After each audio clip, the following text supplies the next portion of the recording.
تقدس مع بزرگوں اور دوستوں، السلام علیکم۔ آج ہم اور آپ قرآن عظیم پڑھتے ہیں۔ گھر گھر میں قرآن پڑھنے والے لوگ موجود ہیں، عورتیں بھی پڑھتی ہیں، مرد بھی پڑھتے ہیں، لیکن اگر اس کا محاسبہ کیا جائے، جائزہ لیا جائے کہ صحیح معنوں میں صحیح طریقے سے کتنے لوگ قرآن پاک کو پڑھتے ہیں، مخارج کے ساتھ قرآن کو صحیح ڈھنگ سے کتنے لوگ پڑھتے ہیں، تو آپ جب غور و فکر کریں گے، محاسبہ کریں گے تو پتہ چلے گا کہ 100 میں 10% لوگ ایسے ہیں جو قرآن کو صحیح ڈھنگ سے پڑھتے ہیں۔ پہلا حق قرآن، اس پر ایمان لانا اور اس کے تقاضوں سمیت ایمان لانے سے دنیا اور آخرت کی برکتیں نصیب ہوتی ہیں۔ قرآن مجید کے ساتھ جو باطنی تعلق ہے، جب وہ مضبوط ہوتا ہے تو پھر اس کے سینے میں قرب الہی کی دولت نصیب ہوتی ہے۔ سبحان اللہ۔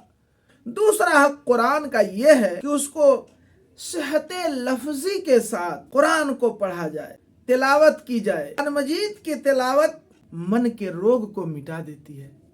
قرآن عظیم کی تلاوت من کے روگ کو، من کے اندر تکلیف کو، بیماریوں کو مٹا دیتی ہے، کہ میل کو ختم کر دیتی ہے، اندر کی ستھرائی کا سامان ہوتا ہے۔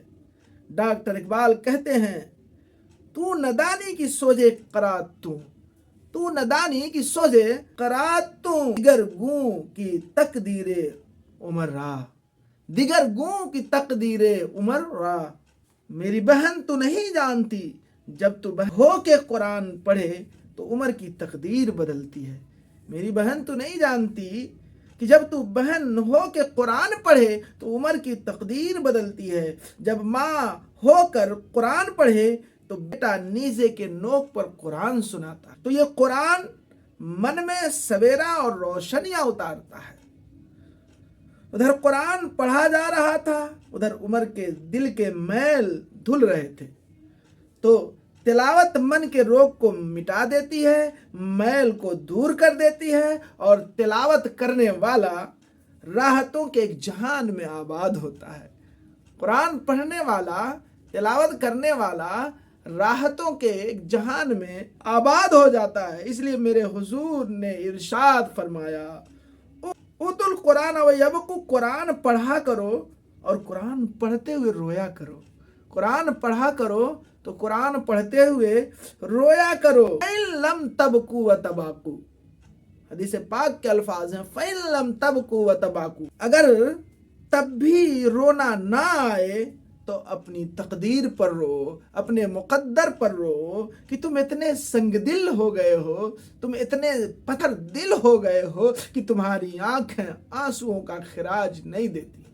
قرآن کی تلاوت سے من ستھرا ہوتا ہے۔